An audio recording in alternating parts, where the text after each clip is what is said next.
Sometimes boating does not turn out like we expect. We might expect a calm, flat, glassy sea, but sometimes that's not what we get. There can be heavy winds and rough seas. There can be storms, and sometimes it's downright frightening. In these circumstances, a flat, glassy sea does not express the mood. Hi, I'm Alira Riel. I've made this tutorial to show how to make choppy waves in the deep ocean in Minecraft. I started on the ocean floor and then built up until I reached sea level with only the very top of the block showing through the water. I began this project as a build competition for the theme color in the Nomadcraft Discord. My color that I chose was blue, so I used dark blue glass to create the supports for the waves. I made zigzag lines across the ocean. The zigzags shouldn't necessarily match each other, or you get too uniform of a look for the waves. I made my lines of glass 15 blocks apart, but later I found out that 8 or 7 work fine, so I split some of them in half to give a more dense wave pattern.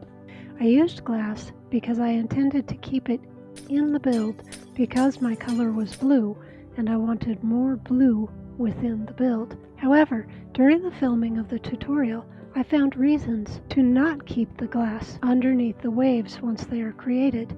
Once I had my lines, I began at one side and started placing buckets of water on top of the glass,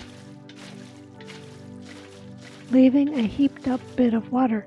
I followed this along and I ended up with something of a mess because it kept filling in the water until I just had one huge flat heap.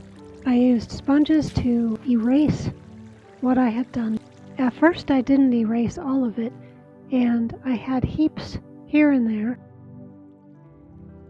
and I wasn't sure if I would like it or not, so I left them and went on and did a different area.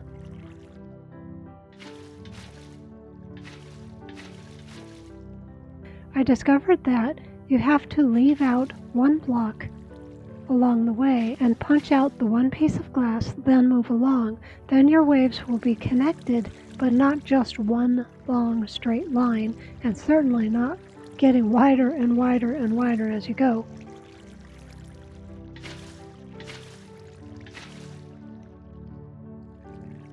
This is the block that you need to take out.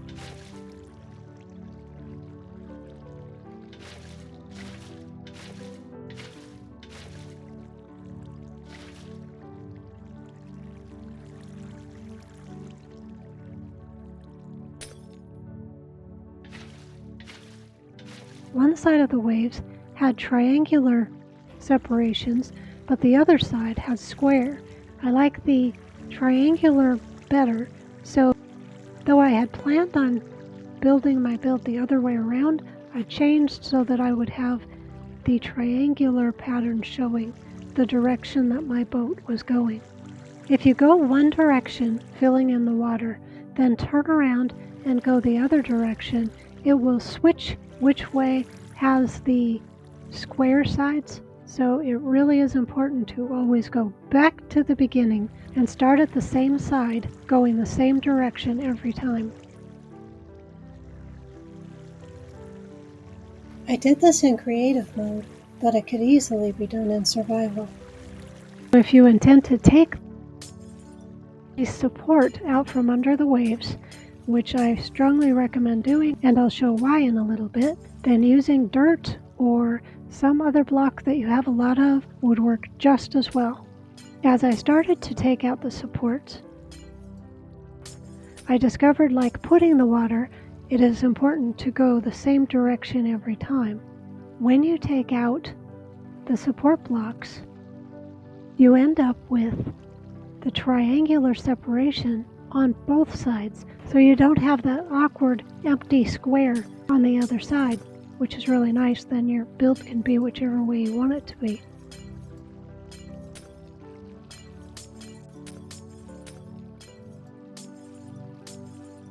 I discovered that if you leave the support block under the vacant square and take out the next block first, then take out the block under the vacant square will stay. So it is important to take out that vacant square first, then the next one will flood it into the preferred triangular shape.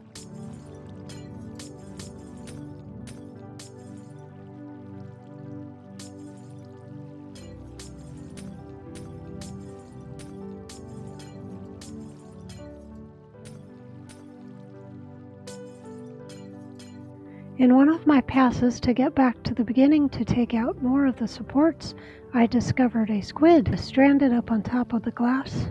So I went down and went the direction I should go, but I started in the middle.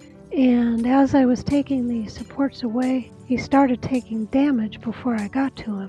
Fortunately, I got there in time and freed the little guy so he could swim amongst the waves.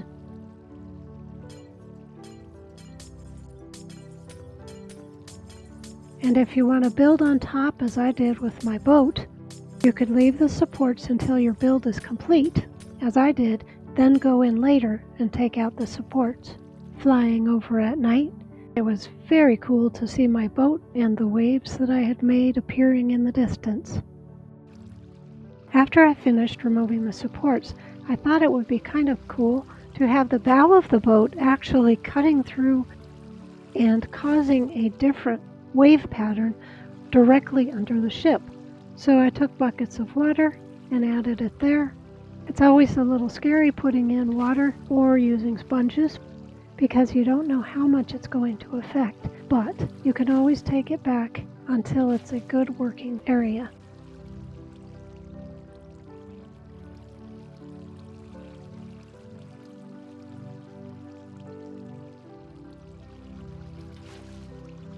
And I really like the effect that I got. Thank you for joining me for this tutorial.